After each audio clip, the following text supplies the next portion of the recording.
Hi friends, డాగ్స్ని లేదా మీ పెట్స్ని యూట్యూబ్లో అమ్మాలంటే మా ఛానల్ వాట్సాప్ నెంబర్కి వీడియో పంపించండి. అలాగే మన ఛానల్ని ఇంకా సబ్స్క్రైబ్ చేయకపోతే వెంటనే సబ్స్క్రైబ్ చేసి పక్కనే ఉన్న బెల్ ఐకాన్ని యాక్టివేట్ చేయండి friends. Let's start the video. Hi friends, welcome to our channel. ఈరోజు మీకోసం good quality Labrador retriever puppy అనేది అమ్మకానికి అయితే తీసుకురావడం జరిగింది. Only one female puppy available ఉంది.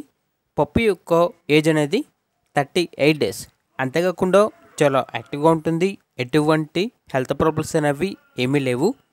ట్రాన్స్పోర్టేషన్ అనేది కూడా ప్రొవైడ్ చేస్తారు. ఇక పప్పీ ఉన్న లొకేషన్ వచ్చేసి పెనుగంచిప్రోలు, ఆంధ్రప్రదేశ్. పప్పీ యొక్క ప్రైజ్ అనేది 9K అనగా 9,000. ప్రైజ్లో డిస్కౌంట్ అనేది కూడా ఇస్తారు. ఇక పప్పీ కావాలన్న వారు ఈ వీడియో కింద టైటిల్లో ఓనర్ నెంబర్ అనేది డిస్ప్లే చేయడం జరిగింది. ఓనర్కి కాల్ చేయండి. పప్పీ యొక్క పూర్తి వివరాలు అనేవి వెరిఫై చేసుకున్న తర్వాత మాత్రమే మీకు నచ్చేయని తీసుకోండి. అలాగే మన ఛానల్ని ఇంతవరకు సబ్స్క్రైబ్ చేయకపోతే సబ్స్క్రైబ్ చేయండి. Thank you. By by.